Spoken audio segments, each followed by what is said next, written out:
Well, everyone, because this is our very first meeting, I'd like to introduce myself. Jadi karena hari ini hari pertama, saya mau perkenalkan diri ya.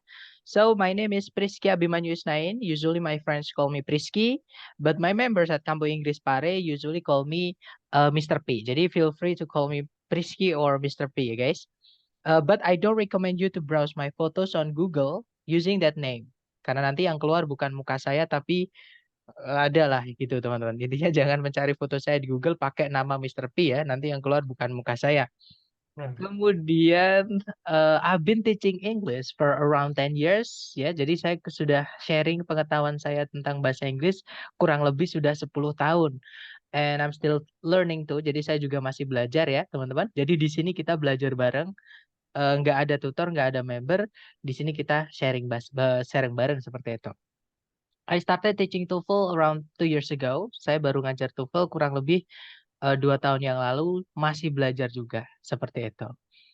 Kemudian, I think that's all about me. So everything is clear, right?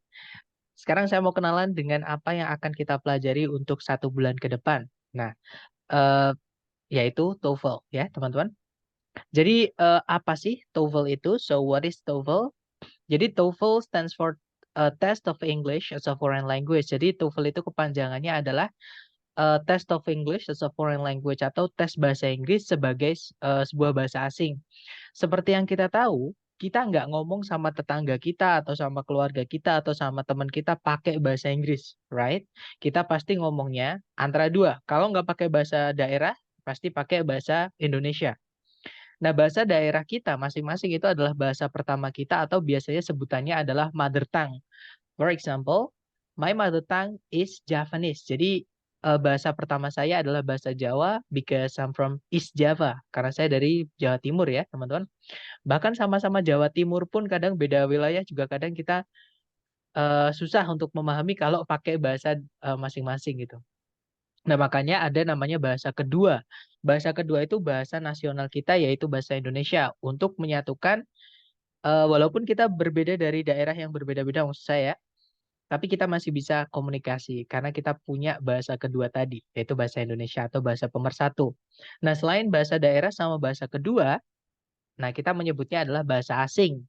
Nah, salah satu bahasa asing itu adalah bahasa Inggris dan tesnya namanya adalah TOEFL ini. Nah, TOEFL ini bukan orang Indonesia yang bikin, teman-teman. Jadi TOEFL ini yang nyusun itu nama lembaganya adalah ETS atau Educational Testing Service yang ada di New Jersey, Amerika Serikat sana. Oke, walaupun ada juga TOEFL prediksi atau TOEFL ITP prediksi itu banyak banget di Indonesia itu yang bikin entah orang Indonesia lembaga-lembaga itu beli atau mereka bikin sendiri seperti itu. Nah, untuk tes TOEFL sendiri yang familiar atau yang sekarang itu sering kita pakai itu ada dua, yaitu ITP sama IBT. Mungkin teman-teman pernah dengar ada PBT sama CBT. PBT sama CBT itu sekarang udah nggak ada, teman-teman. Itu udah dijadikan satu namanya ITP. Ya, jadi kalau teman-teman menemukan ada persyaratan-persyaratan mengharuskan menggunakan PBT atau CBT, pakai aja yang ITP. Karena sekarang PBT sama CBT udah nggak ada di internet, apa di websitenya, apa namanya, websitenya yang ITS, ya, yang asli yang membuat TOEFL itu. Nah, untuk ITP sendiri itu score range-nya atau rentang nilainya itu adalah 310 sampai 677. Nah, beberapa sumber itu menyebutkan minimum skornya itu adalah 217. Jadi beda-beda, teman-teman. Ada yang bilang nilai terjeleknya itu 310, ada yang bilang 217. Nah, tapi nilai terbaiknya semua sepakat kalau 677 memang dari sumbernya ITS itu menyatakan nilai maksimalnya adalah 677. Nah, untuk ITP ini yang diteskan itu hanya sebatas comprehension atau understanding. Apakah teman-teman bisa memahami entah itu tulisan atau audio dalam bahasa Inggris. Jadi hanya sebatas memahami saja, teman-teman. Teman-teman tidak diminta untuk menggunakan bahasa Inggris di ITP ini, ya. Nah, untuk IBT ini bedanya dengan yang ITP. IBT ini mirip kayak IELTS. Nah, IELTS itu nanti ada tes speaking sama writing. Nah, di IBT juga sama, teman-teman. Ada tes speaking atau ngomong bahasa Inggris, dan writing, nulis dalam bahasa Inggris. Nah, kalau di ITP nggak ada, makanya hanya sebatas pemahaman saja. Nah, di IBT nanti score range-nya atau rentang nilainya itu 0. Kalau teman-teman nggak datang atau misalnya benar-benar fail miserably gitu ya, itu nilainya adalah 0. Dan kalau teman-teman perfect, native like, nanti nilainya 120. Nah, untuk IBT yang saya sampaikan tadi ya, yang diteskan itu murni overall ya. Jadi skill sama mastery. Skill itu keterampilan teman-teman dalam menggunakan bahasa Inggris. Jadi teman-teman nanti diminta untuk ngomong dalam bahasa Inggris dan nulis dalam bahasa Inggris juga. Dan mastery itu maksudnya tulisan dan omongan teman-teman dalam bahasa Inggris itu harus mengikuti grammarnya, kemudian pronunciation, caranya mengucapkan dan sebagainya. Nah, itu makanya disebutnya skill mastery. Nah, untuk yang kita pelajari untuk 1 bulan ke depan atau yang bisa dipelajari singkat, ya, itu adalah yang ITP. Dan di Indonesia ini ITP masih sering dipakai, ya. Nah, jadi kita nanti yang kita pelajari nanti adalah yang ITP, teman-teman. Nah, di ITP nanti tesnya itu hanya ada 3 session. Section pertama nanti teman-teman akan dihadapkan dengan listening test dulu. Ya, setiap soalnya nanti teman-teman diminta untuk mencari jawaban hanya dalam waktu 12 detik paling lama. Teman-teman harus menemukan jawaban. Nah, nanti jumlah soalnya ada 50 pertanyaan yang dibagi ke dalam 3 parts. Kemudian setelah listening selesai, nanti kita lanjut ke structure ya, teman-teman. Nah, di structure ini nanti teman-teman diberi waktu 25 menit untuk mengerjakan 40 pertanyaan.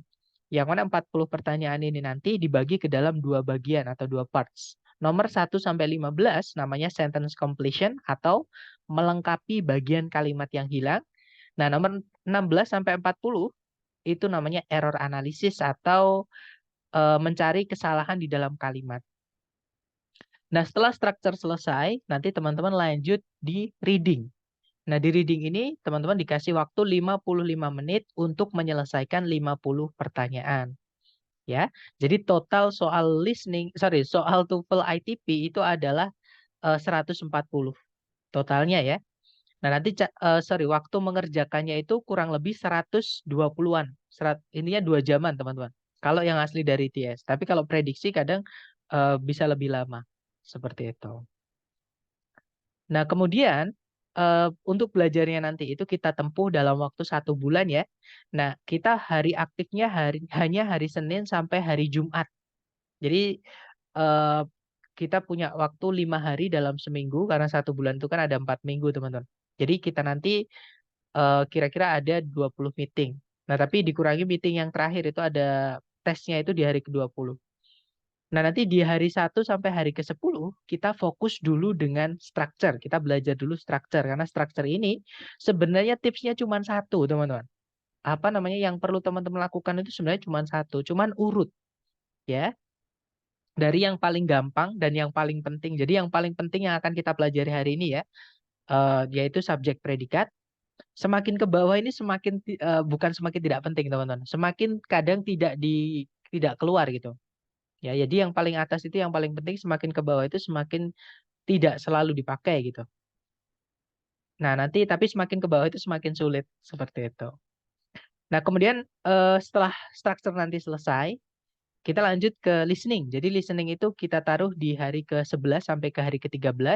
Kita nanti lebih ke latihan bahas seperti itu ya. Karena listening itu sebenarnya teorinya tidak terbatas, teman-teman. Dan waktu kita terbatas. Daripada membanyakan teori, lebih baik kita asah listening kita dengan latihan bahas seperti itu.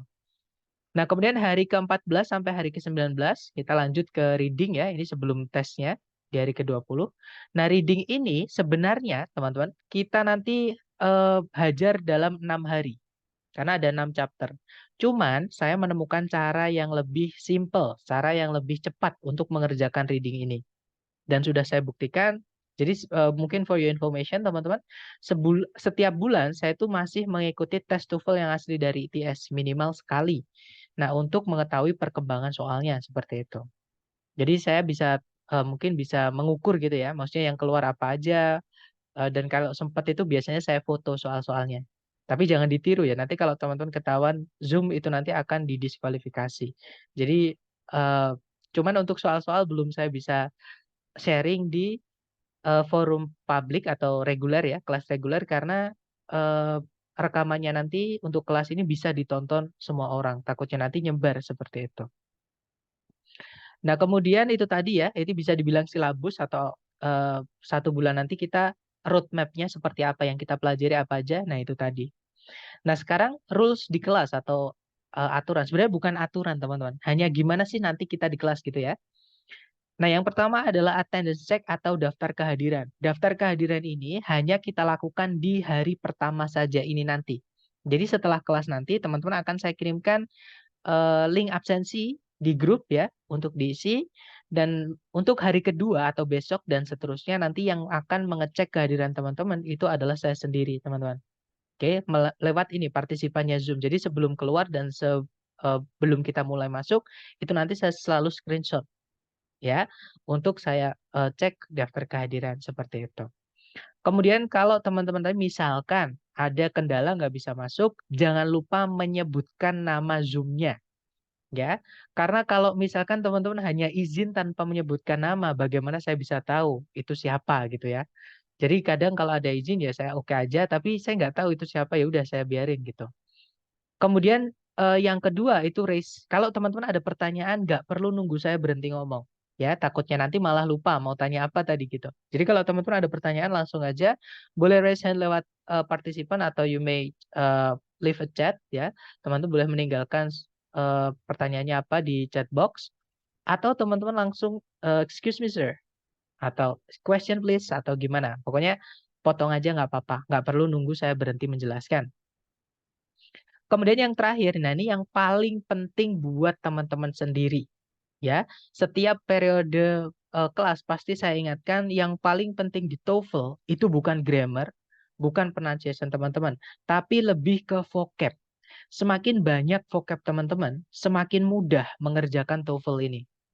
Nah, tapi misalnya teman-teman yang ada eh, misalkan berpikiran, Sir, TOEFL saya itu, sorry, vocab saya itu minim sekali. Jangan khawatir, saya juga minim vocab, teman-teman. Ya, nah, cuman untuk vocab ini tidak perlu hafalan, tidak perlu juga minta ke orang. Teman-teman hajar aja latihan, ya. Semakin teman-teman sering hajar latihan, nanti pasti saya pastikan akan menemukan vocab-vocab yang menurut teman-teman asing. Nanti itu ditulis, artinya apa, kelas katanya apa, seperti itu.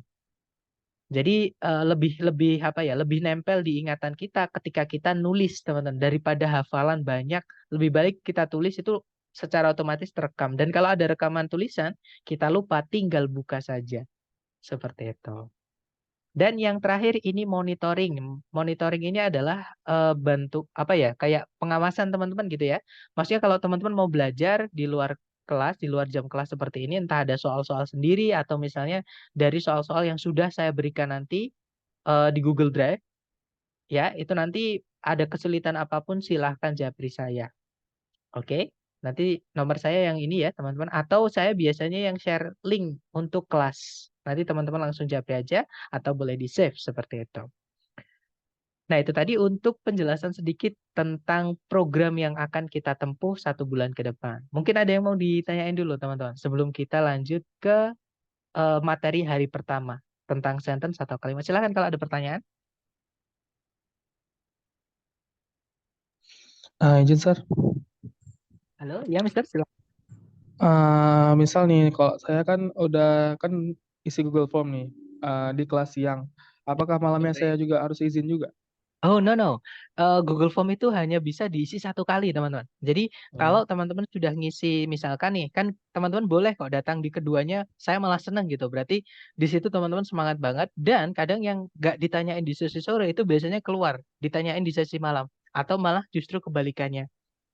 Jadi kalau teman-teman datang di keduanya itu malah eh, malah untung gitu ya. Saya juga seneng gitu. Nah, tapi untuk absensi nanti teman-teman bebas aja.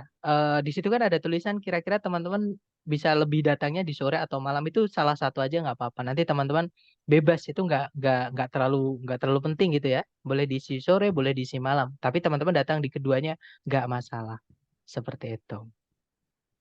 Nggak apa-apa, Mister. Jadi boleh dapat dua-duanya. Baik.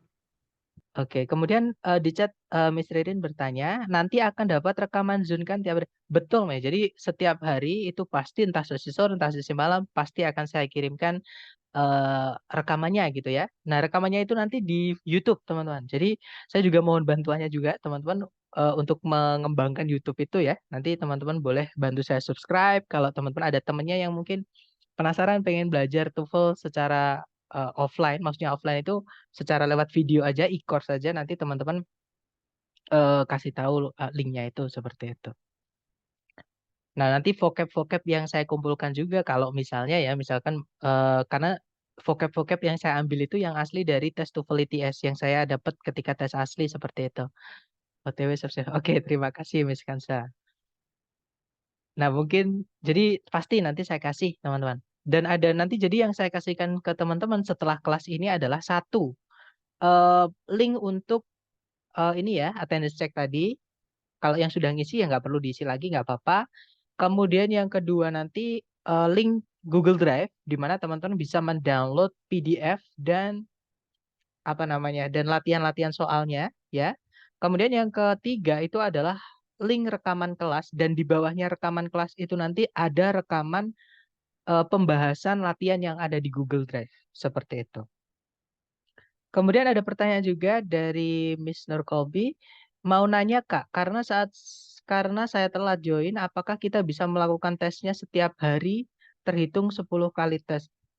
Untuk tes itu nanti dihandle langsung oleh lembaga di hari ke-20 dan seterusnya. Kalau nggak salah tes itu kurun waktunya sekitar 7 hari, teman, 1 minggu. Nah, untuk tes itu apakah bisa setiap hari bahkan jadi teman-teman punya 10 kesempatan nih. Teman-teman mau menghabiskan 10 kali dalam 1 hari nggak masalah. Ya, nanti pun teman-teman akan diambil dari nilai yang tertinggi. Jadi bukan dari nilai acak atau yang terakhir atau yang pertama enggak, tapi teman-teman boleh milih nilai yang tertinggi. Jadi jangan khawatir, misalkan sehari mau 10 kali boleh, sehari 2 kali dulu, besoknya 3 kali, besoknya lagi, nggak apa-apa, nggak masalah. Dan kalau misalnya nih teman-teman nanti kesulitan dengan tes, jangan khawatir juga. Tes yang dari lembaga ya, bukan yang tes dari TS. Nah, tes yang dari lembaga nanti atau tes prediksi nanti, teman-teman nanti akan saya adakan kelas tambahan, maksudnya untuk buat teman-teman yang mungkin masih merasa kesulitan. Jadi teman-teman nanti tetap ya, waktu tes hari pertama, teman-teman coba dulu aja untuk mengukur seberapa jauh hasil belajar teman-teman, nilainya berapa. Kalau misalnya teman-teman masih merasa kok nilai saya masih jauh dari target saya untuk di sertifikat gitu ya, nanti silakan ikut kelas tambahan. Dan juga buat teman-teman misalnya nih yang udah nilainya udah pas atau udah tinggi, udah mencukupi dan tapi masih pengen tahu nih pembahasan apa namanya soal tesnya nanti silahkan japri saja untuk mengikuti kelas tambahan seperti itu. Karena di periode-periode sebelumnya juga saya sediakan seperti itu untuk memudahkan teman-teman seperti itu. Berarti belum bisa di minggu ini melakukan tesnya. Betul, Mbak. Jadi tesnya nanti di setelah program. Seperti itu. Jadi kita tesnya nanti setelah program.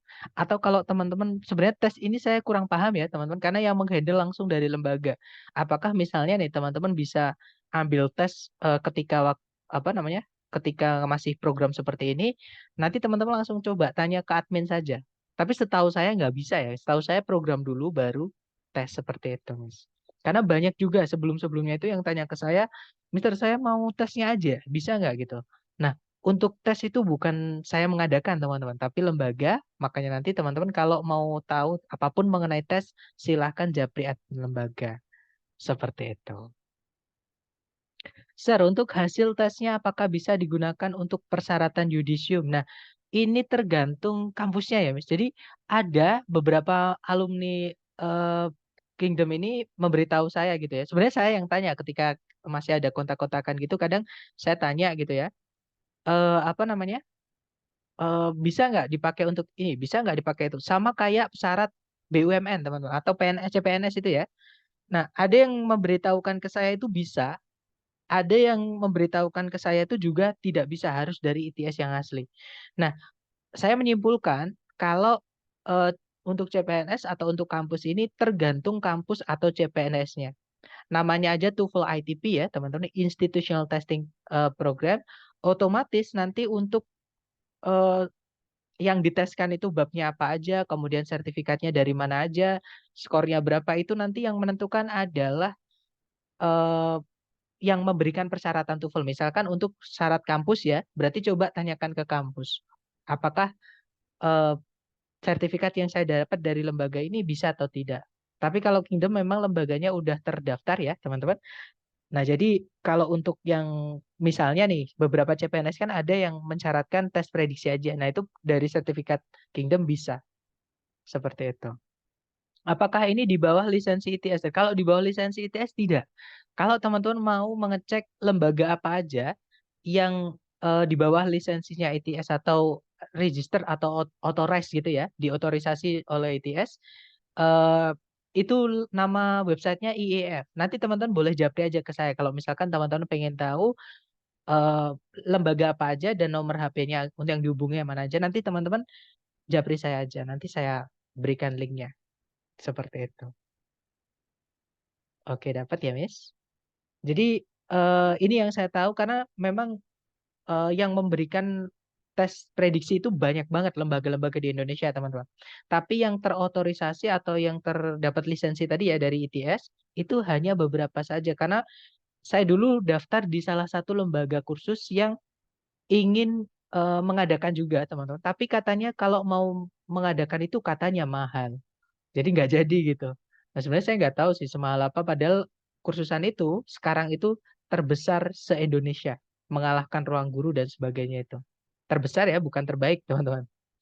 Kemudian mau tanya apakah setelah selesai kelas lembaga ini mewajibkan untuk mengikuti tes resmi dari TS? Jawabannya tidak, Mister. Karena gini teman-teman, daftar tesnya ITS itu minimal ya, harganya daftarnya aja itu 550.000. Itu yang ITP ya, bukan yang IBT. Kalau yang IBT itu sekitar 3.200.000-an. Itu udah termasuk pajak, kan ada pajaknya teman-teman. Sekitar 3.200.000-an seperti itu. Nah, kalau yang asli dari ITS, tes TOEFL ITP itu pasti di atas 550.000. Jadi tergantung di mana teman-teman daftarnya. Seperti itu. Nah, kalau yang dari lembaga kan setahu saya nggak tahu. Kalau dari lembaga Kingdom ini setahu saya daftarnya cuma 137. Nah, sedangkan teman-teman pun satu grup saya lihat banyak banget itu. Nggak mungkin Kingdom apa namanya menutupi kekurangannya kan. Jadi nanti rugi, apalagi dikalikan segitu banyak. Jadi apalagi dari sertifikat yang teman-teman periode sebelumnya dikirimkan ke saya untuk saya cek itu beda banget teman-teman. Untuk sertifikat yang asli dari TS dan sertifikat yang dari lembaga seperti itu. Jadi bisa disimpulkan atau bisa di apa ya ditarik kesimpulan gitu ya itu yang dari lembaga itu yang tidak resmi. Cuman kita terdaftar. Jadi Kingdom ini terdaftar teman-teman di apa namanya itu kalau kita mau mengoperasikan suatu lembaga, nah itu kan ada. Jadi kalau misalkan buat CPNS bisa tergantung CPNS divisi apa gitu ya. Tapi ada juga yang CPNS itu mewajibkan yang asli dari ITS. Ada juga yang cuma prediksi. Nah, yang kalau cuma prediksi itu dari lembaga ini sudah bisa, teman-teman. Seperti itu. Jadi nanti tesnya yang di akhir program itu bukan yang asli dari ITS, tapi yang dari lembaga. Tapi kalau teman-teman nanti mau tanya-tanya tentang tes dari ITS, boleh japri saya ya. Yang saya sampaikan tadi di awal, setiap bulan minimal saya sekali, teman-teman, untuk tes dari ITS. Untuk mengecek soal-soalnya ya sambil untuk belajar karena lebih enak belajar dari aslinya daripada kalau dari buku-buku contohnya dari buku Longman itu biasanya ditambah-tambahi seperti itu banyak yang dilebih-lebihkan nggak sesulit itu bisa dibilang seperti itu makanya tadi saya bikin silabus sendiri teman-teman dapat ya Mister atau mungkin teman-teman yang lain ya mungkin ada yang mau ditanyakan dulu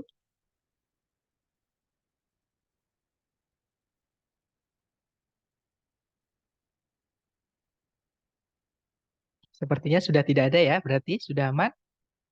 Nah, kalau nggak ada, atau nanti kalau teman-teman mau tanya-tanya tentang tes yang asli dari TS, boleh japri saya ya. Baik, kita lanjut ke materi hari pertama, yaitu tentang sentence atau kalimat, teman-teman. Nah, kenapa sih kita harus belajar tentang kalimat ini? Nah, saya mau menjelaskan dulu. Jadi jenis soal structure yang bagian pertama, itu teman-teman diminta untuk mencari bagian kalimat yang hilang. Nah, supaya kita tahu kalimat itu utuh, apa namanya, yang hilang itu apa, kita harus tahu utuhnya kalimat itu apa. Atau kalimat itu wajib harus ada apa, gitu ya. Nah, makanya kita belajar atau kenalan dengan kalimat. Nah, kalimat dalam bahasa Inggris sama bahasa Indonesia itu sebenarnya sama aja, teman-teman. Harus ada yang namanya subjek dan juga predikat. Nah, subjek itu apa sih? Subjek itu kalau kita ngomong ke orang atau menyampaikan suatu informasi, subjek itu adalah apa atau siapa yang pengen kita jadikan bahan pembicaraan. Contoh nih, saya memberikan pesan ke teman-teman atau saya em, menyampaikan sesuatu ke teman-teman. Nah, pesan atau informasinya tadi berbunyi, Bapak Jokowi berkunjung ke kotaku kemarin. Nah, subjek dari informasi tadi atau kalimat tadi itu adalah Bapak Jokowi. Ya, karena itu yang pengen dibahas atau digibahin lah, bisa dibilang gitu. Atau contoh lagi ya, teman-teman, misalkan nih, saya suka musik. Nah, saya misalkan sampaikan ke teman-teman nih, guys, saya suka musik. Nah, kalimat itu yang pengen saya sampaikan ke teman-teman atau yang pengen saya ceritain ke teman-teman adalah saya sendiri. Nah, itu adalah yang disebut dengan subjek. Jadi subjek itu adalah apa atau siapa yang pengen diceritain, yang pengen dijadikan topik pembicaraan, ya. Nah, sedangkan predikat itu apa, sorry, ada apa maksud saya. Jadi ada apa dengan si subjek. Karena nggak mungkin nih, misal saya menyampaikan pesan ke teman-teman gini, tiba-tiba saya datang nih ke teman-teman terus, Assalamualaikum, guys, Pak Jokowi. Nah, terus saya diem. Pasti teman-teman kalau nggak nungguin, pasti tanya, ada apa dengan Pak Jokowi? Nah, ada apa dengan si subjek? Itulah yang disebut dengan predikat, teman-teman. Ya, jadi subjek itu pengertiannya adalah apa atau siapa yang pengen dijadikan bahan pembicaraan, bukan pelaku. Ya, karena kebanyakan banyak yang berpikiran kalau subjek itu artinya adalah pelaku. Padahal tidak selalu, teman-teman. Di kalimat pasif, subjeknya itu bukan pelakunya, malah justru dia yang kena, dia yang jadi korban di kalimat pasif, ya. Nah, makanya subjek itu pengertiannya bukan pelaku, tapi apa atau siapa yang pengen dibahas. Sedangkan predikat itu ada apa dengan si subjek. Nah, sekarang gimana kita bisa mengenali itu subjek atau itu predikat di dalam soal TOEFL.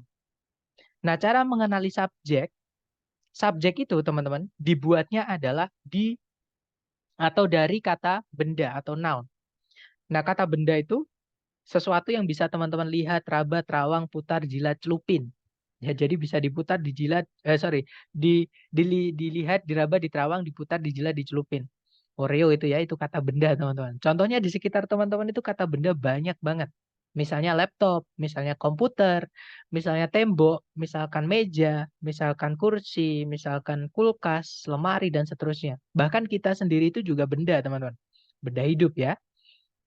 Nah, benda itu bisa jadi subjek kalau tempatnya di sebelumnya predikat gitu ya intinya. Nah, selain kata benda, yang bisa jadi subjek itu adalah kata ganti. Atau istilahnya kalau dalam bahasa Inggris itu adalah pronoun, kata ganti. Nah, kata ganti atau pronoun itu ada kata noun tuh di dalamnya. Jadi fungsinya pronoun itu adalah menggantikan kata benda. Nah, contohnya kata ganti itu dia laki-laki, itu he. Misalkan ada teman kita namanya Bowo, kan nggak mungkin cewek namanya Bowo. Nah, si Bowo itu kalau digantikan itu pakainya he, dia laki-laki. Nah, misalkan kita punya teman misalnya Tiwi. Setahu saya Tiwi itu nama cewek ya. Nah, nanti kalau kita gantikan jadinya she, dia perempuan. Nah, kalau kita nggak tahu cewek atau cowoknya, misalkan sedotan. Nah, jumlahnya cuma satu. Nah, itu kan kita nggak tahu itu atau dia itu cewek atau cowok. Atau ada kucing nih misalnya teman-teman. Kucing kalau jalan dari depan, kita lihat dari depan gitu ya. Kita nggak tahu dia nggak pakai lipstick, dia nggak pakai anting, nggak pakai rok. Kan kita nggak tahu dia cewek atau cowok. Nah, itu pakainya it. Jadi it itu untuk bilang dia yang kita nggak yakin itu cewek atau cowok atau nggak tahu cewek cowoknya ya. Kemudian ada juga they, artinya mereka. Nah, they ini bisa untuk manusia, bisa juga untuk hewan, bisa juga untuk selain benda hidup gitu ya. Intinya they itu kalau bendanya ada banyak, bisa dihitung, nah itu pakainya they, mereka. Oke. Kemudian ada those, artinya juga bisa diartikan mereka atau itu gitu ya. Itu kata ganti. Ada juga once. Itu artinya juga mereka juga, sama kayak everybody gitu ya, atau everything. Kemudian others, itu yang lain-lain. Nah, itu adalah contoh kata ganti, teman-teman. Fungsinya menggantikan benda. Nah, kita hanya bisa pilih salah satu aja di subjek. Kalau sudah ada kata benda, jangan dimasukkan kata ganti. Karena nggak enak kita bilang, Wawan, dia adalah teman saya. Atau dia Wawan adalah teman saya. Kan nggak enak. Lebih enak kita bilang, dia adalah teman saya atau Wawan adalah teman saya. Seperti itu. Nah, itu tadi subjek ya, teman-teman. Nah, sekarang setelahnya subjek, di dalam kalimat itu harus ada predikat. Nah, cuman ini ada perbedaan nih. Bahasa Inggris sama bahasa Indonesia itu ada bedanya di predikat ini. Kalau dalam bahasa Indonesia, predikat itu tidak wajib. Maksudnya, predikat itu bisa dibuat dari apa-apa pun, teman-teman. Misalnya kita bisa bilang, saya lapar. Itu bisa dalam bahasa Indonesia nggak masalah. Saya lapar. Atau kita bisa bilang, saya belajar bahasa Inggris.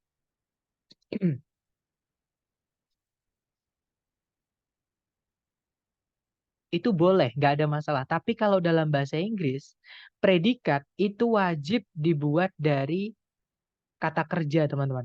Atau istilahnya adalah verb. Ya. Nah, kata kerja atau verb ini adalah sesuatu yang bisa kita, pokoknya kalau teman-teman menemukan kata dalam bahasa Inggris ya. Sorry guys. Jadi kalau ada kata dalam bahasa Inggris, kalau kita artikan itu suatu kegiatan atau aktivitas.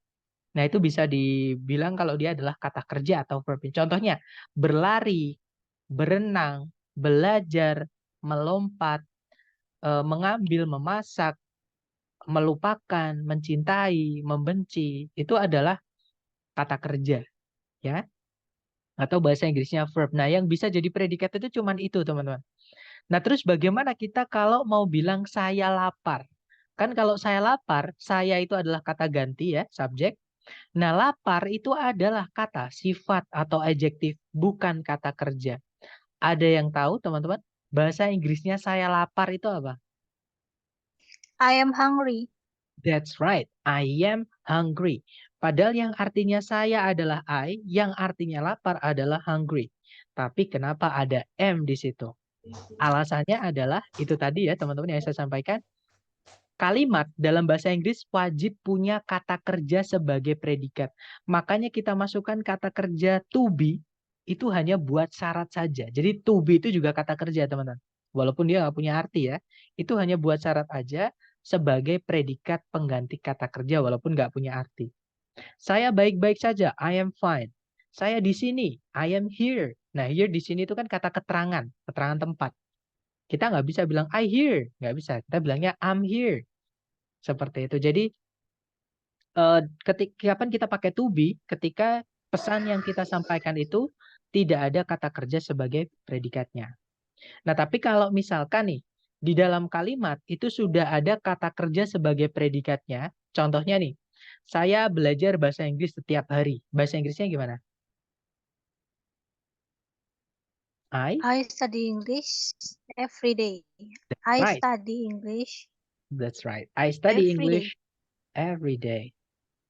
Nah, pertanyaan saya nih, misalnya nih teman-teman, kita main logika ya. Kenapa kok nggak pakai to be di situ? Kenapa nggak kita bilang I am study English every day? Karena verbal. Bisa dibilang karena verbal ya, atau yang saya sampaikan tadi, karena predikatnya sudah berupa kata kerja atau study, di situ dia adalah kata kerja. Ya kan? Nah, makanya jangan dimasukkan am lagi. I am study English every day itu salah, teman-teman. Ya, jadi jangan dimasukkan to be ketika sudah ada predikat. Seperti itu. Ya, that's right. Jadi study itu sudah kata kerja atau dia adalah verb gitu ya.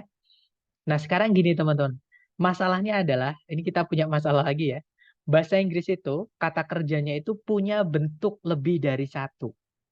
Jadi bentuk-bentuk kata kerja yang di dalam kalimat, yang mungkin teman-teman akan temuin, entah di film, entah dimanapun, kata kerja ini bentuknya macam-macam. Nah, bentuk-bentuk kata kerja dalam bahasa Inggris itu ada ini, teman-teman. Jadi yang pertama ada verb satu. Contoh ya, sorry maaf teman-teman, kepencet. Sebentar, kita kembali. Nah, contohnya adalah verb 1. Nah, verb 1 dari misalnya kata makan itu adalah eat. Nah, kemudian verb 2. Verb 2 itu lampau. misalkan makan itu verb 2-nya adalah ate. Verb 3, makan itu adalah eaten.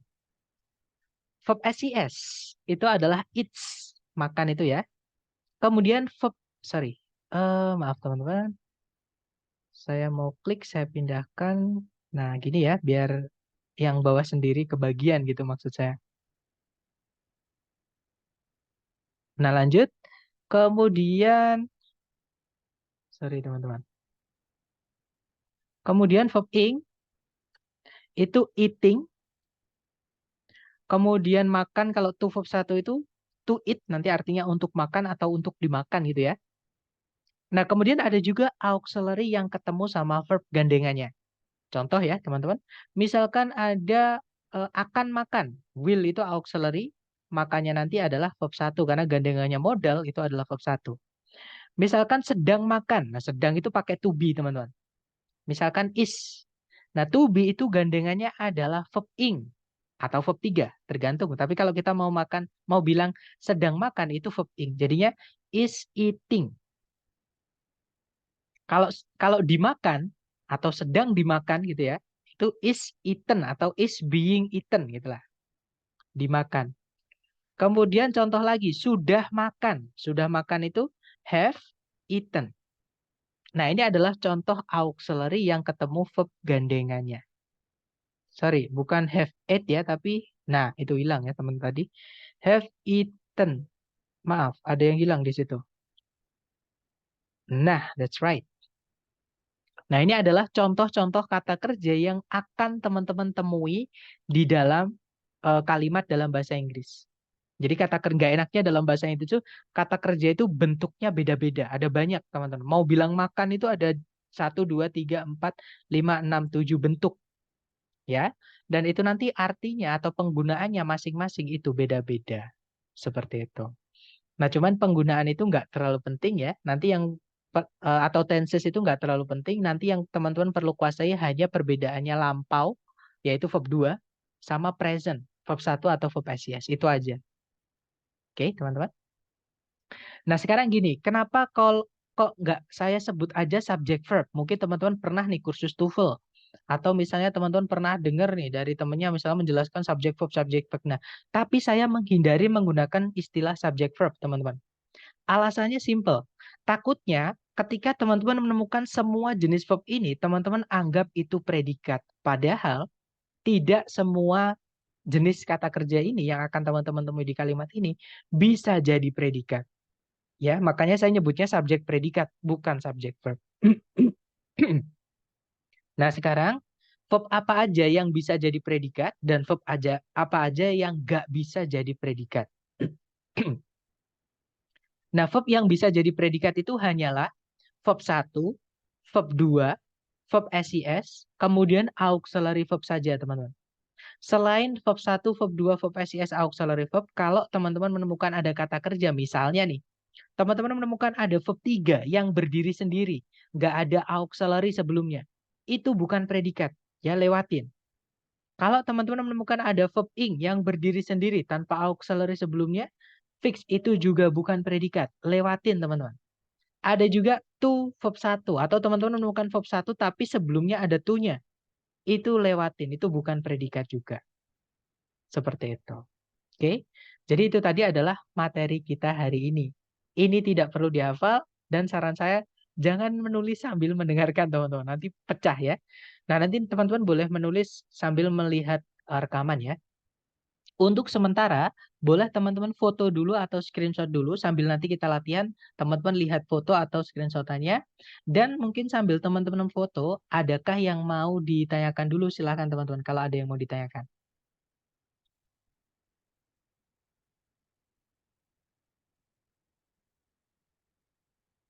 Sepertinya aman ya. Baik. Oke, take your time. Silahkan difoto dulu sebentar. Setelah ini kita lanjut ke contoh penerapannya di soal, teman-teman. Oke, saya rasa sudah difoto. Nah, sekarang kita coba ke penerapannya ke contoh soalnya. Maaf, teman-teman. Jadi contoh soalnya, di sini saya punya 3 contoh ya. Contoh pertama, Nah, cara yang paling gampang dilakukan itu teman-teman lihat soal, cari kata kerja sebagai predikat dulu. Nah, pertanyaan saya ke teman-teman nih, coba dilihat di soal, teman-teman, ada nggak kata kerja yang bisa jadi predikat? Kalau ada, kira-kira yang mana?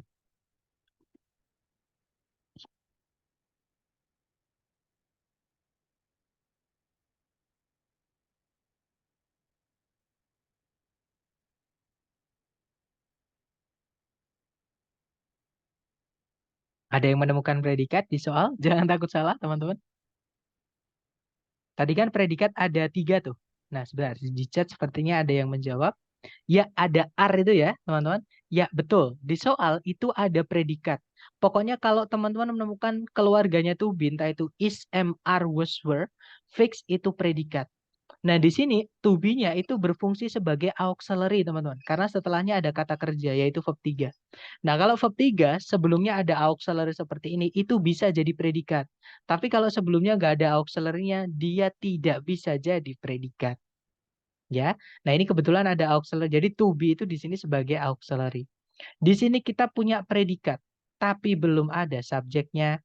Cari A, B, C, D yang bisa jadi subjek saja.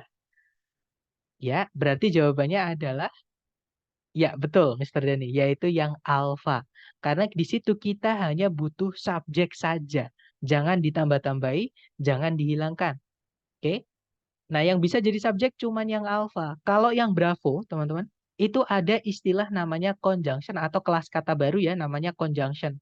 Atau bahasa Indonesianya kata hubung. Nah, kata hubung ini nggak bisa kita masukkan ke kalimat ketika subjeknya dan predikat di kalimat itu nanti hanya ada satu. Nah, untuk conjunction kita akan pelajari besok. Intinya bravo nggak bisa karena ada conjunction that. Sama kayak yang delta, teman-teman. Delta itu juga nggak bisa karena ada conjunction yaitu which, kata hubung. Ya, kita nggak butuh kata hubung kalau subjek predikat cuma satu. Sedangkan yang Charlie itu ada predikat lagi. Kita nggak bisa memasukkan predikat lagi. Karena di soal sudah ada. Nanti double predikat atau istilahnya redundancy, pemborosan. Nah, berarti jawabannya yang alfa ya, teman-teman. Nanti kalau dibaca, shrikes are known to impale their prey on thorns. Jadi, burung shrike ini atau cendot, condet gitu ya. Burung condet dikenal akan menancapkan buruannya di duri pohon. Kalau diartikan seperti itu. Kita lanjut ke contoh kedua, teman-teman. Bentar, saya hilangkan dulu. Caranya sama, teman-teman perhatikan di soal. Pertanyaan saya, apakah teman-teman menemukan kata kerja sebagai predikat? Kalau ada yang mana, teman-teman?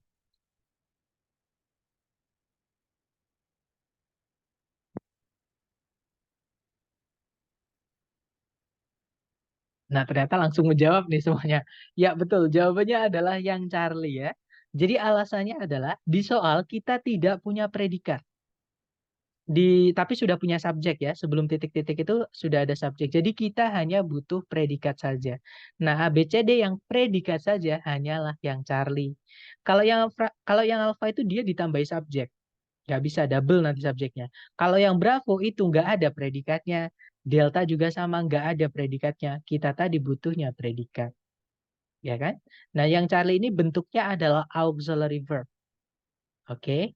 Nah, nanti kalau dibaca, magnetotactic bacteria were first described in 1963 by Salvatore Bellini. Ini kalau diartikan kurang lebih, bakteri-bakteri jenis magnetotaktik pertama kali diperkenalkan di tahun 1963 oleh Salvatore Bellini. Seperti itu. Oke, good job. Kita ke contoh terakhir kalau gitu, teman-teman. Caranya sama, dicari kata kerja di dalam soal.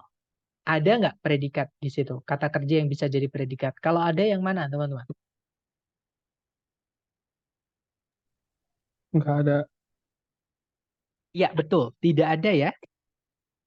Nah, berarti di titik-titik kita butuh predikat.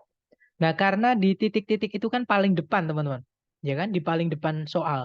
Sedangkan sebelumnya predikat kan harus ada subjek. Artinya di sini kita juga kehilangan subjek. Nah, teman-teman cari di pilihan ganda yang subjek dan predikat. Kira-kira yang mana, teman-teman? Yang SP atau subjek predikat.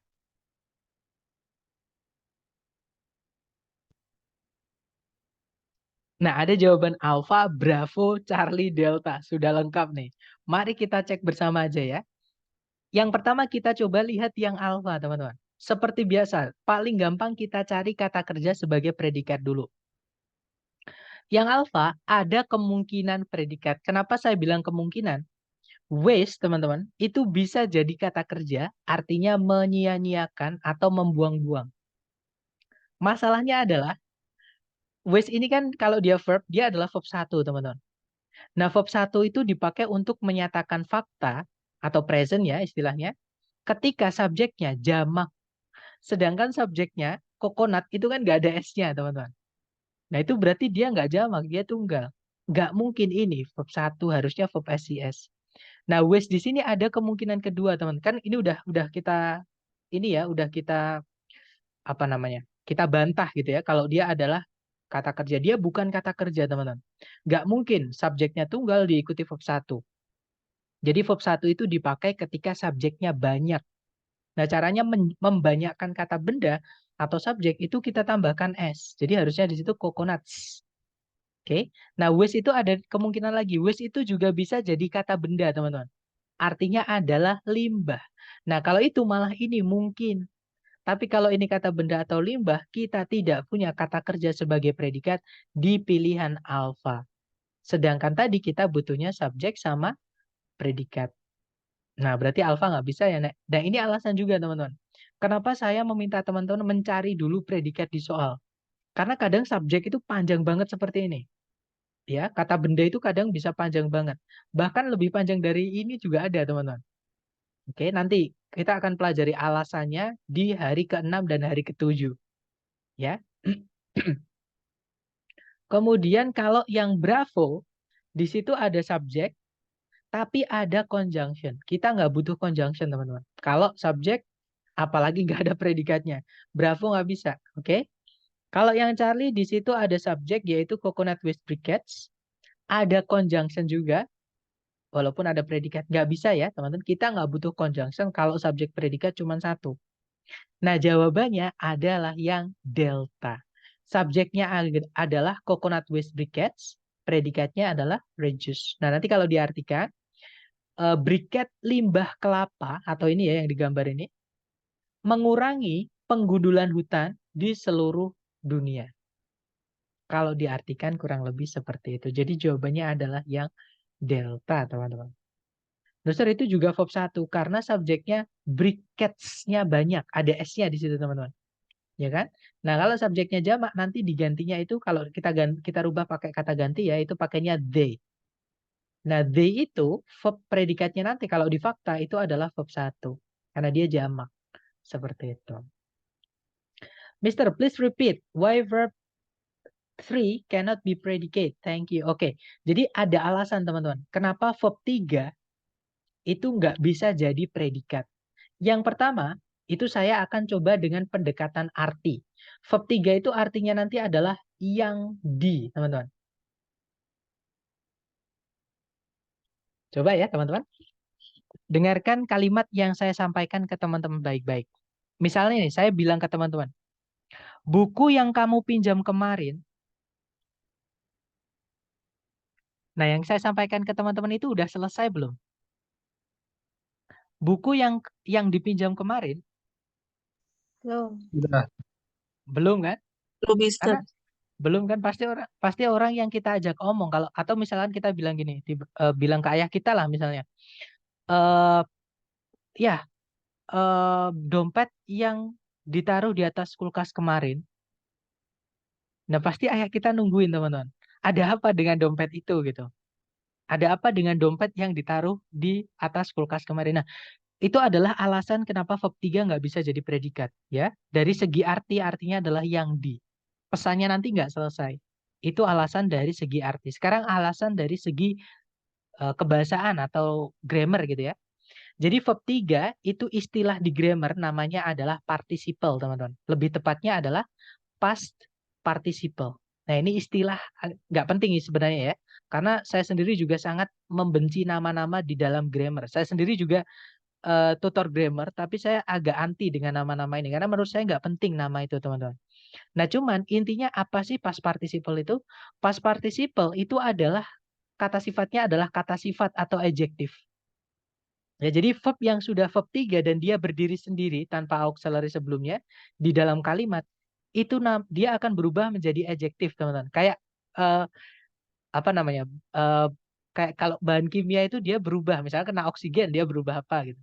Nah, verb 3 itu kalau dia berdiri sendiri di dalam kalimat, sebelumnya nggak ada auxiliary-nya, dia akan berubah kelas kata, berubah fungsi, bukan lagi verb. Memang wujudnya verb, teman-teman. Tapi fungsi di kalimat, dia menjadi adjektif. Sedangkan, masih ingat nggak teman-teman, yang bisa jadi predikat tadi kelas kata apa?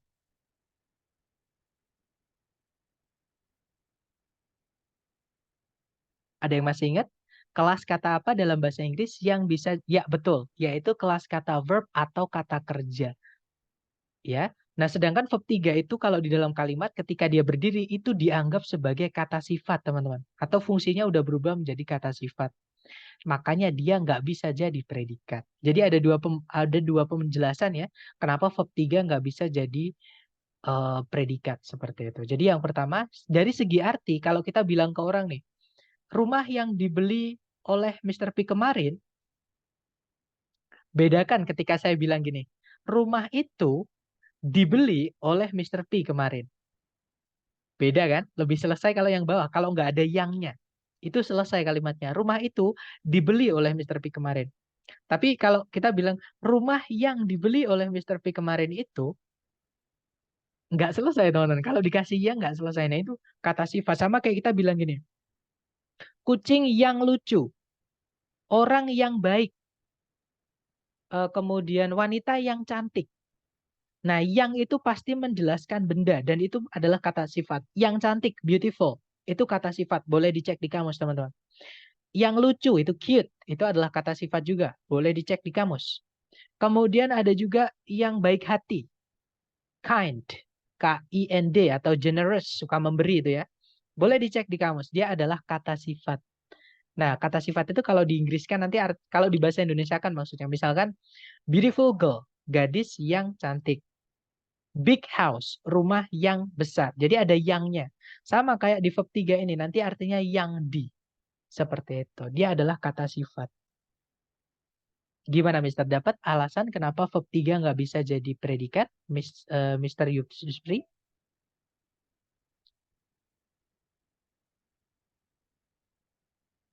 Oke, clear ya? Oke. Mungkin ada pertanyaan lagi dari teman-teman? Silakan. Mohon maaf tulisan saya kalibri ya, teman-teman. Saya nggak bisa nulis Times New Roman. Nanti kalau teman-teman misalkan ada yang nggak bisa dibaca, tulisan saya tolong ditanyakan.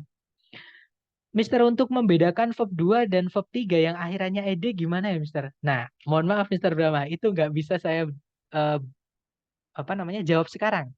Karena nanti itu akan kita pelajari di hari ketiga tentang aktif pasif. Tapi intinya gini, dalam bahasa Inggris verb 3 itu dia pasif, teman-teman. Ya, artinya yang di, itu pasif. Nah, pasif itu tidak boleh punya objek. Jadi kalau teman-teman setelah ada verb yang akhirannya ed, kok setelahnya ada kata misalnya ya atau the, fix itu bukan verb 3 tapi verb 2. Karena atau the itu nanti pasti setelahnya diikuti kata benda dan fungsinya sebagai objek. Nah, yang boleh punya objek itu verb 2 bukan verb 3 yang berdiri sendiri. Jadi dilihat ada objeknya atau tidak seperti itu. Ya, Mister Dang. Untuk lebih jauhnya nanti kita pelajari hari ketiga, Mister. Untuk sementara dan di soal-soal latihan nanti nggak saya masukkan dulu, teman-teman. Jadi kita belajar di membedakan secara permukaan dulu, secara subjek predikat dulu, seperti itu. Mohon maaf ya, Mister Brahma, tapi nanti tolong datang aja di hari ketiga, nanti kita pelajari hari ketiga lebih dalam. Caranya kita membedakan verb 2 dan verb 3 yang berdiri sendiri tanpa auxiliary sebelumnya, ya kan? Itu wujudnya sama, ada ed-nya. Nah, nanti gimana kita bisa bedain itu verb 2 berarti predikat, atau verb 3 yang berdiri sendiri tanpa auxiliary sebelumnya, itu bukan predikat. Nah, nanti itu hari ketiga. Oke, mungkin ada pertanyaan lagi, silahkan.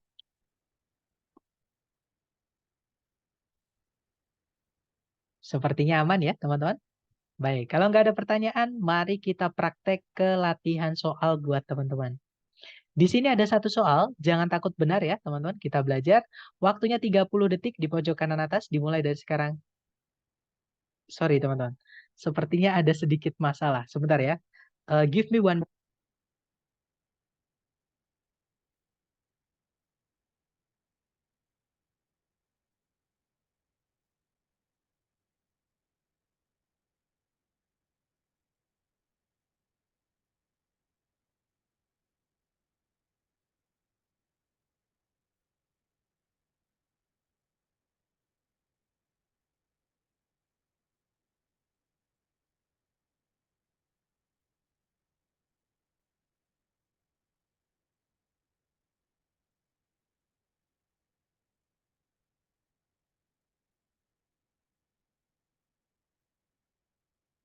Oke, coba ya teman-teman, 30 detik dimulai dari sekarang, silahkan.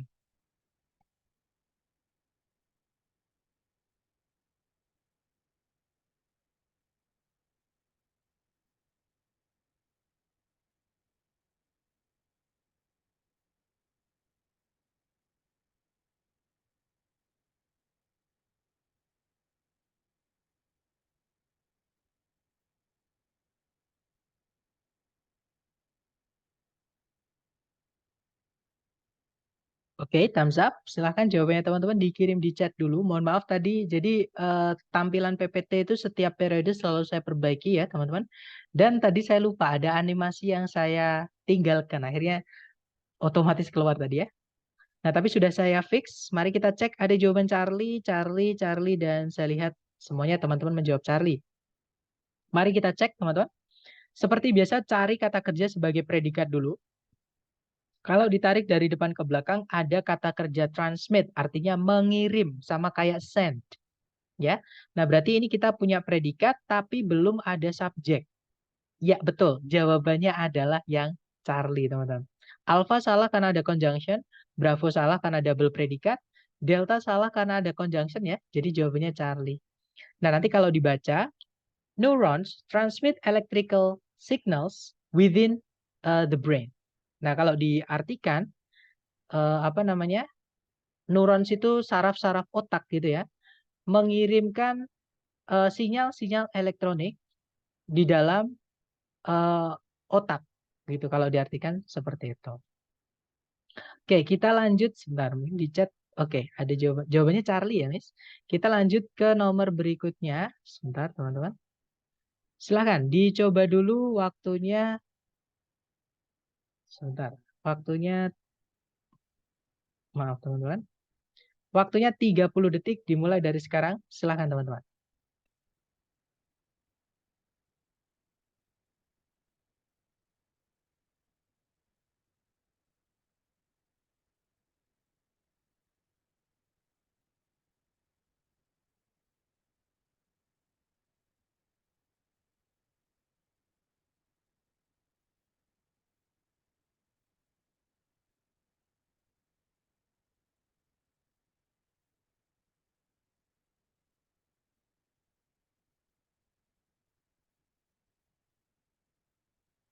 Oke, thumbs up.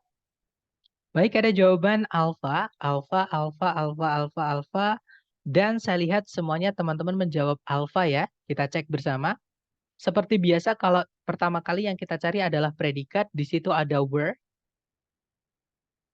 Subjeknya yang belum ada ya.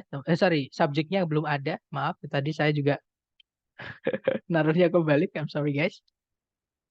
Jadi kita butuh subjek. Cari ABCD yang bisa jadi subjek. Ya betul, jawabannya adalah yang alfa teman-teman. Bravo salah karena ada conjunction. Kita nggak butuh conjunction ketika subjek predikat cuma satu. Kalau yang Charlie ada double predikat di situ ya. Sudah ada predikat kok dimasukkan lagi nggak bisa. Kalau yang Delta ada conjunction until. Kita nggak butuh conjunction kalau subjek predikat cuma satu. Jadi jawabannya yang alfa. Nah nanti kalau diartikan, jadi anestetik itu adalah obat penghilang rasa sakit gitu ya. Jadi obat penghilang rasa sakit pertama kali itu adalah zat-zat alami gitu ya. Seperti misalnya zat-zat alami seperti misalnya opium dan alkohol. Jadi awal-awal itu dia pakainya opium atau alkohol sebagai obat penghilang rasa sakit. Nah, sekarang kita lanjut ke nomor berikutnya. Sebentar, teman-teman.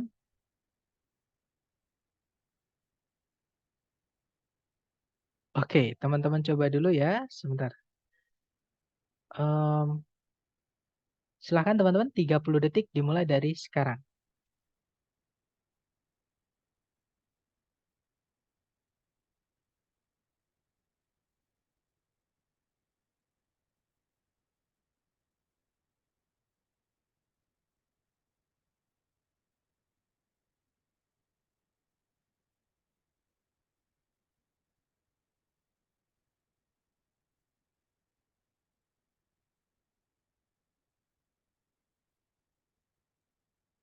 Oke, thumbs up. Silahkan jawabannya teman-teman dikirim di chat ya. Kemudian kita bahas bersama.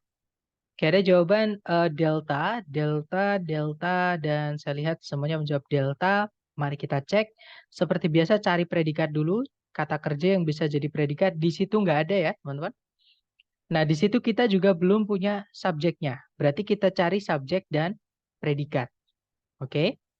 Yang alfa nggak ada kata kerja sebagai predikat, alfa nggak bisa, salah. Kalau yang bravo sama, tidak ada kata kerja yang bisa jadi predikat, nggak bisa. Charlie juga sama, to verb 1 itu nggak bisa jadi subjek, juga nggak bisa jadi predikat, teman-teman. Malah lebih salah ya, jawabannya adalah yang delta, betul. Di situ ada subjek, the airplane, predikatnya adalah was invented. Nanti kalau diartikan, eh, pesawat terbang ditemukan oleh Wright bersaudara di bulan Desember 1903.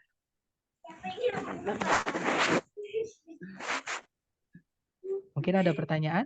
Silahkan.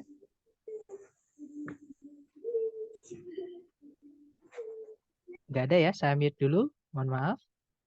Oke, kita lanjut teman-teman ke nomor sebentar ya. Saya agak perbaiki sedikit. Mohon maaf. Nah, kita lanjut ke nomor berikutnya. Silahkan teman-teman. 30 detik dimulai dari sekarang, silahkan.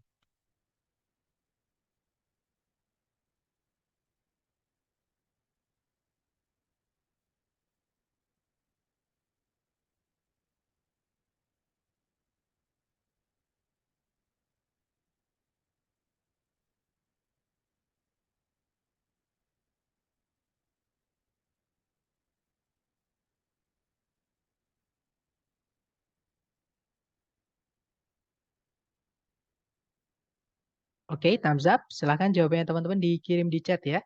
Dan saya lihat semuanya menjawab bravo. Oke, kita cek teman-teman. Sebentar, saya pinggirkan di sini dulu. Oke, mari kita cek cari predikat. Di situ ada is noun, ya kan? Subjeknya yang belum ada. Nah, berarti kita disuruh mencari subjek. Yang alpha di situ, nah verb ing itu sebenarnya bisa jadi subjek, teman-teman. Tapi kalau dia nggak ada objeknya, atau kalau ada kata kerja yang diingkan, tapi nggak ada objeknya, padahal dia butuh objek, itu nggak lengkap. Nah, karena nggak lengkap, dia nggak bisa jadi subjek. Ya, jadi verb ing itu bisa jadi subjek, namanya adalah gerund. Kata kerja yang kita rubah menjadi kata benda. Tadi kan ada kata kerja yang bisa jadi kata sifat. Verb 3 contohnya tadi ya. Nah, verb ing ini salah satunya fungsinya adalah menjadi kata benda, teman-teman. Namanya gerund gitu ya. Cuman dia salah karena nggak ada objeknya. Seharusnya ada objeknya. Nah, kalau yang bravo di situ the scientific study. Nah, ketemu teman-teman. Jawabannya yang bravo. Good job. Nah, nanti kalau diartikan, penelitian ilmiah mengenai benda-benda luar angkasa atau benda-benda langit ya, celestial itu, dikenal sebagai astronomi. Seperti itu. Kalau yang Charlie itu verb 1 itu nggak bisa jadi subjek ya, teman-teman. Apalagi dia juga nggak ada objeknya, sedangkan tadi butuh objek. Kalau yang delta di situ ada predikat lagi yaitu is. Yang bikin salah adalah di predikat laginya ini. Oke. Apalagi di situ ada conjunction, kita nggak butuh conjunction. Ya, jadi jawabannya yang bravo. Oke, lanjut ke nomor berikutnya. Tapi sebentar teman-teman, saya benerin dikit ya. Sebentar, I'm sorry.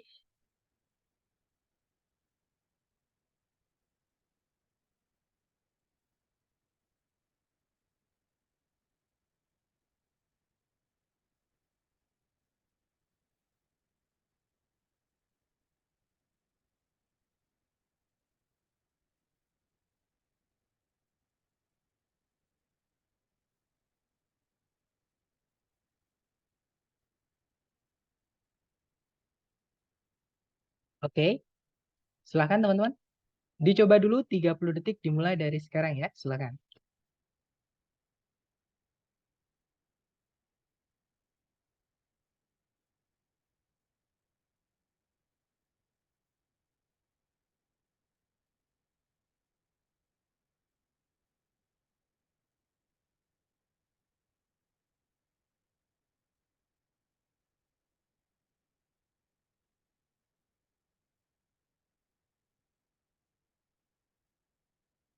Oke, 30 detik sudah habis dan saya lihat teman-teman semuanya menjawab Charlie ternyata.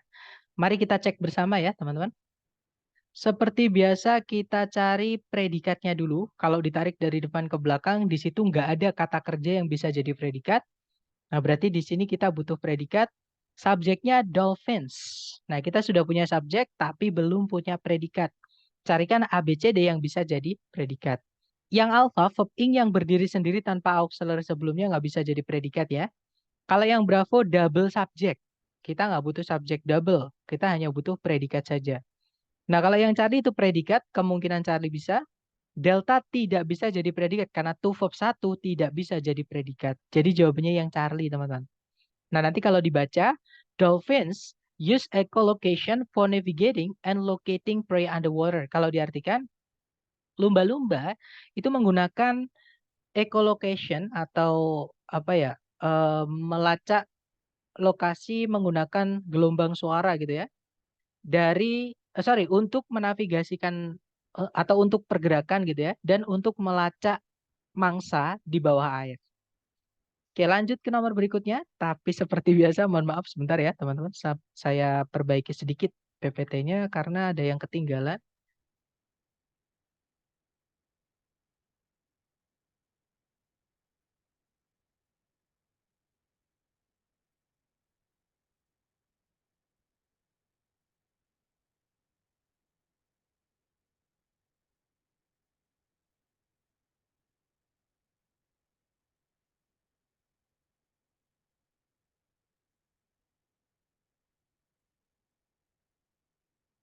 Oke, silahkan teman-teman. 30 detik dimulai dari sekarang ya.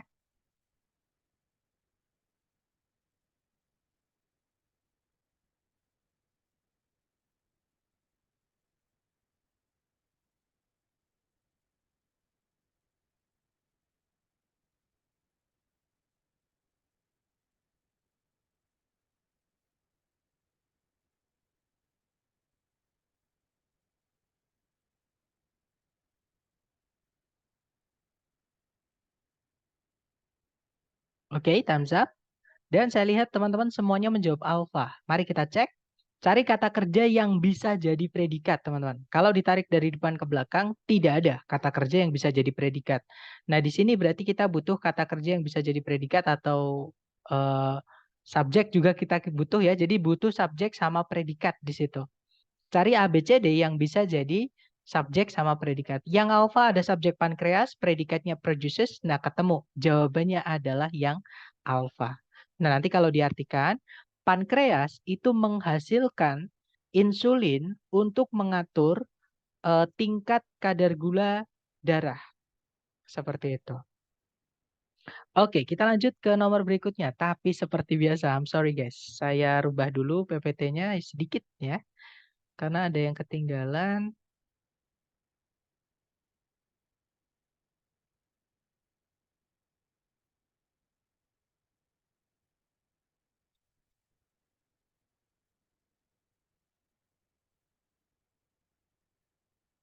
Oke, silahkan.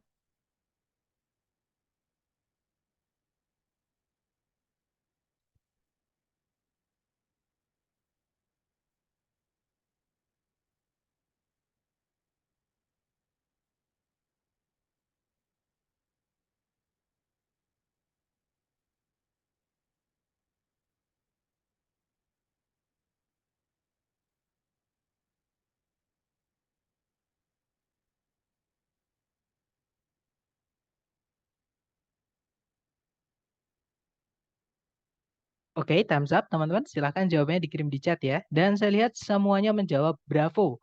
Dan ada pertanyaan, Sir, to regulate itu bukan kata kerja ya? Nah, jawabannya nanti setelah kita membahas ini ya. Jadi seperti biasa cari kata kerja sebagai predikat. Di situ kalau kita tarik ke belakang tidak ada kata kerja yang bisa jadi predikat. Nah, berarti di situ kita butuh predikat ya. Nah, subjeknya sudah ada yaitu kata algae. Cari A, B, C, D yang bisa jadi predikat saja. Yang alpha, verb ing yang berdiri sendiri tanpa auxiliary sebelumnya tidak bisa jadi predikat. Jadi gini teman-teman. Untuk predikat yang kita pelajari hari ini, jadi kata kerja ya, itu dibagi menjadi dua. Kata kerja itu ada yang bisa jadi predikat, ada juga yang tidak bisa jadi predikat. Jadi hati-hati, makanya tadi saya sebutkan kenapa saya menghindari sebutan subject verb. Saya pakainya subjek predikat. Karena tidak semua verb bisa jadi predikat. Ya, kata kerja yang bisa jadi predikat itu hanya verb 1 atau verb SIS untuk fakta atau present, tergantung subjeknya ya. Kemudian verb 2 kalau kita lampau, menceritakan kejadian lampau, atau kata kerja auxiliary yang ketemu dengan kata kerja gandengannya.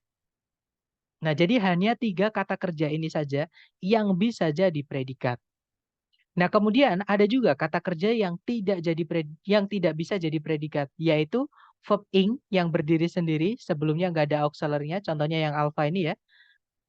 Kemudian verb 3 yang berdiri sendiri tanpa auxiliary sebelumnya.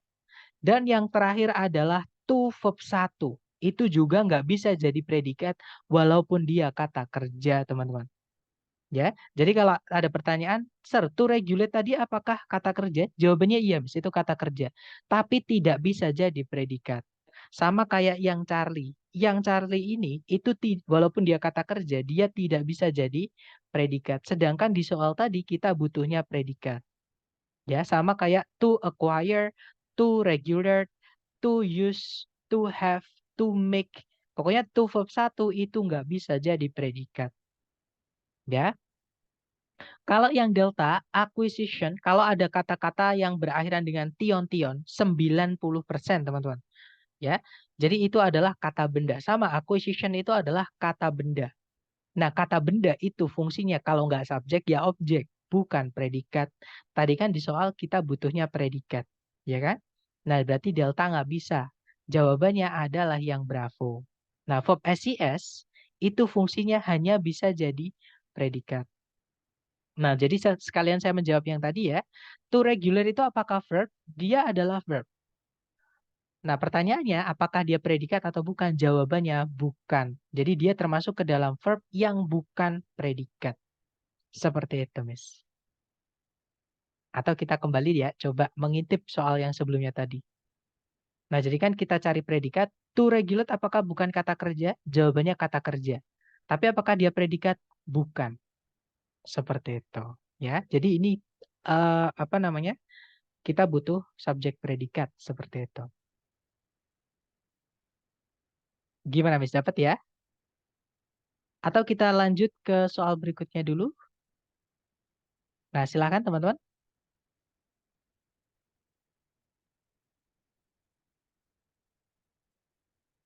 Oke, kita ke soal berikutnya. Silakan teman-teman, 30 detik dimulai dari sekarang ya. Silakan.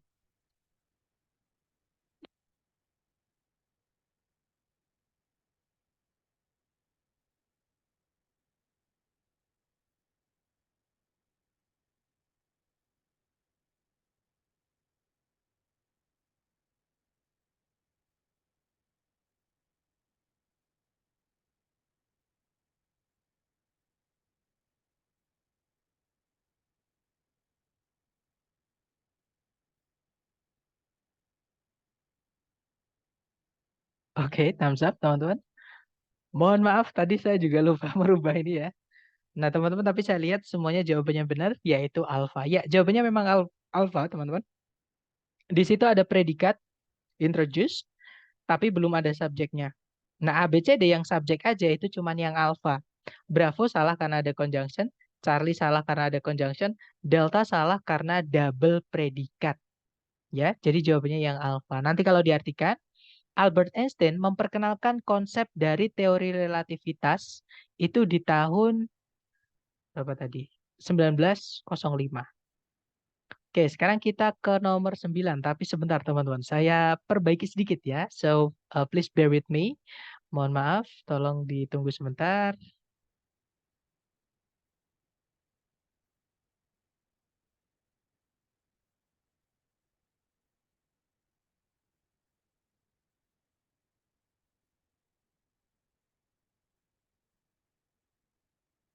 Oke, silakan teman-teman. 30 detik dimulai dari sekarang ya, silakan.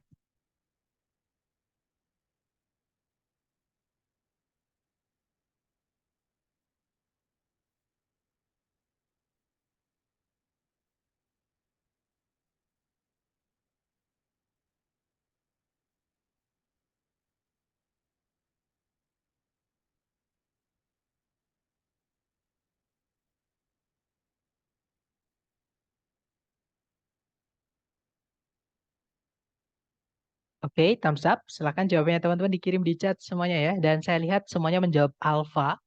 Mari kita cek bersama. Cari predikat dulu, di situ ada kata observe, ya kan? Tapi belum ada subjeknya. Cari ABCD yang bisa jadi subjek. Ya, jawabannya betul. Yang alpha, teman-teman.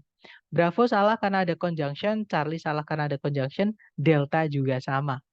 Ya, nah nanti kalau diartikan, Alexander Fleming mengobservasi kandungan-kandungan antibiotik dari penisilin di tahun 1928. Oke, lanjut lagi ke nomor terakhir. Sebentar tapi ya, saya perbaiki sedikit teman-teman. Mohon menunggu sebentar.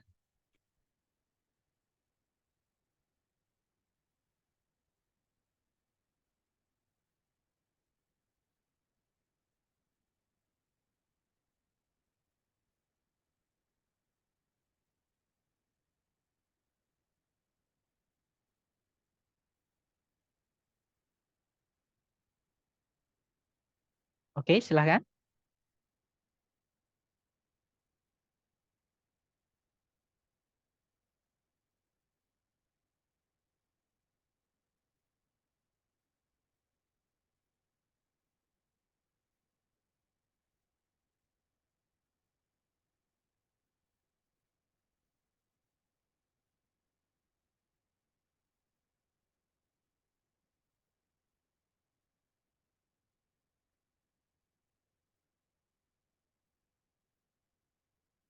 Oke, teman-teman, thumbs up. Silahkan jawabannya dikirim di chat ya.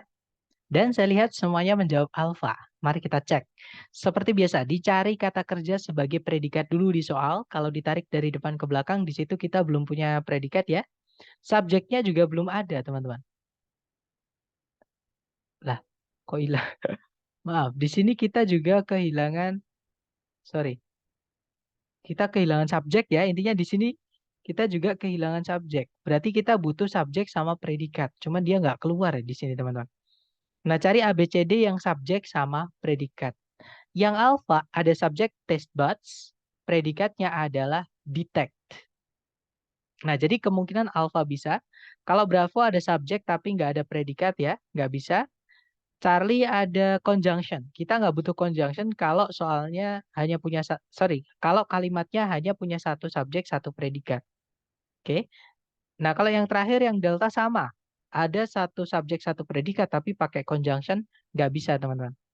Oke, jadi jawabannya yang alfa nanti kalau dibaca di permukaan lidahnya manusia, taste buds atau taste buds itu apa ya? Jadi detektor untuk merasakan rasa, teman-teman. Entah pedas, asin, manis, asam dan lainnya itu mendeteksi rasa-rasa yang berbeda.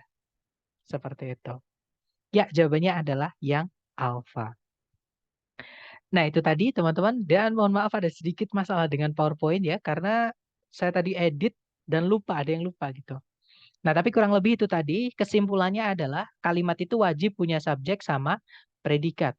Subjek itu dibuatnya kalau nggak dari kata benda atau noun, ya dari kata ganti atau pronoun. Ya, teman-teman. Nah, sedangkan predikat itu dibuatnya dari kata kerja. Tapi kata kerja yang bisa jadi predikat itu hanya verb 1, verb SIS, kemudian verb 2, dan auxiliary verb saja, teman-teman. Selain ini, nggak bisa jadi predikat seperti itu. Nah, mungkin sebelum kita tutup, adakah yang mau ditanyakan dulu? Silakan. Coach mau nanya, tadi yang tes buds itu bagaimana pembentukan subjeknya itu? Itu bagaimana? Gimana, Mister? Itu Mohon kan maaf karena tes itu kan putus-putus. rasa gitu. Betul. Pembentukan subjek dari tes buds tadi yang soal terakhir, itu kan jadi subjek dia kan? Ini, heeh. Ya, bagaimana proses pembentukannya? Jadi itu sehingga dia subjek gitu. Oke, Mister, apa bahasa Inggrisnya kotak pensil? Tahu nggak? Kotak pensil. Pencil case. Pencil case, that's right.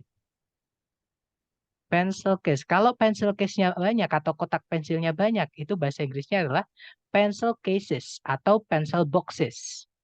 Ya, contoh lagi, apa bahasa Inggrisnya eh, sikat gigi? Sikat gigi itu bahasa Inggrisnya Toothbrush. Toothbrush. toothbrush, that's right. Toothbrush. Sorry, sebentar ya. Toothbrush. Toothbrush. Kalau banyak sikat giginya, ya toothbrushes. Toothbrushes. Satu lagi, teman-teman. Misalnya adalah toko sepatu. Bahasa Inggrisnya toko sepatu. Ada yang tahu, teman-teman? Shoe Store. Shoe store. store. That's right. Ini toko sepatu.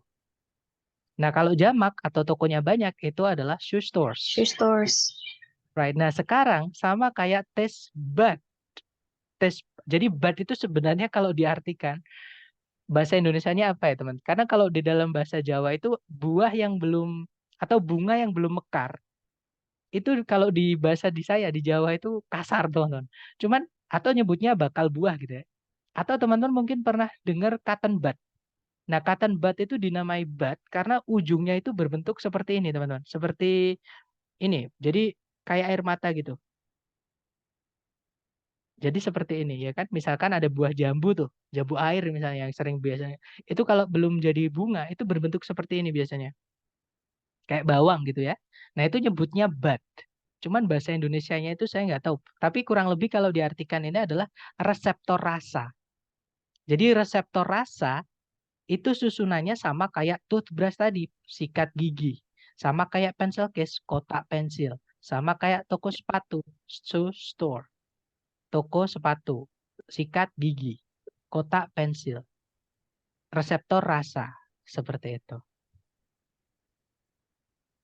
Gimana, Mister? Dapat nggak? Maksudnya pertanyaannya gitu bukan? Mungkin yang dimaksud test itu kan verb, sir. Tergantung, teman-teman. Jadi sama kayak kita bilang apa ya, help. Help, teman-teman, itu bisa berarti membantu. Membantu itu dia adalah kata kerja ya, verb. Tapi help itu juga, misalkan kalau saya bilang I need a help. I need a help, help-nya itu bukan kata kerja, itu adalah kata benda atau noun. Artinya bantuan. Ya, ini yang saya maksud tadi di awal, kenapa vocab itu sangat penting di TOEFL. Salah satunya di masalah dengan vocab adalah dalam bahasa Inggris, teman-teman, satu kata kadang memiliki lebih dari satu arti. Contohnya kata tes ini kalau dia terpisah. Tes itu juga bisa jadi kata benda ya, artinya adalah rasa. Nah, tes itu juga bisa jadi kata kerja, artinya mencicipi atau merasakan, mencoba. Untuk makanan itu ya, kita bilangnya taste. I want to taste that. Saya mau mencobanya. I want to try it, sama. Ya, tapi taste juga bisa artinya rasa, dia kata benda. Jadi dalam bahasa Inggris itu nggak enaknya, teman-teman. Eh, Kadang satu kata memiliki lebih dari satu arti dan memiliki lebih dari satu kelas kata. Seperti itu, Mister. Tapi maksud pertanyaannya gitu bukan? Maksudnya susunan taste buds, maksudnya taste bud itu susunannya gimana itu dapat nggak maksudnya? Kalau toothbrush kan sikat gigi. Nah itu gigi itu juga kata benda menjelaskan kata sikat. Pencil case, kotak pensil, pensil itu juga benda menjelaskan kata benda kotak. Shoe store itu toko sepatu. Nah sepatu itu sebenarnya juga kata benda menjelaskan kata benda store itu toko. Nah, sama kayak tes buds. Tes di sini artinya rasa. Buds-nya itu adalah jadi kayak sel ini ya, apa organ-organ kecil ini. namanya adalah bud kalau dalam tubuh manusia, di permukaan tubuh manusia, di lidah lebih tepatnya ya. Jadi taste buds. Maksud pertanyaannya gitu bukan, Mister? Menjawab nggak? Does it help? Apakah membantu?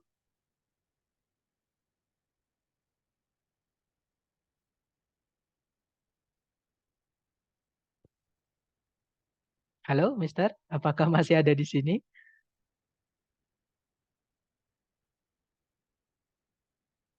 Atau mungkin teman-teman yang lain, adakah pertanyaan? Silakan. Sebelum saya tutup, karena sepertinya tidak ada respons ya. Baik, kalau nggak ada, kita tutup ya kalau gitu teman-teman. Terima kasih and thank you so much for today guys. It's great to meet you ya. Senang ketemu teman-teman semuanya. Semoga untuk kedepannya kita bisa lebih enak belajarnya gitu ya. Untuk Jaren kita nanti akan singgung sedikit di hari ke-6, Mister. Ketika kita membahas kata sifat. Tapi ada, contohnya seperti ini nih. Kata benda kok jadi kata sifat. Contohnya tut kan kata benda tuh, menjelaskan kata sifat. Nanti kita pelajari hari ke-6. Oke? Thank you so much everyone. And I'll see you again next time. Bila saya say, Assalamualaikum and have good night. See you guys.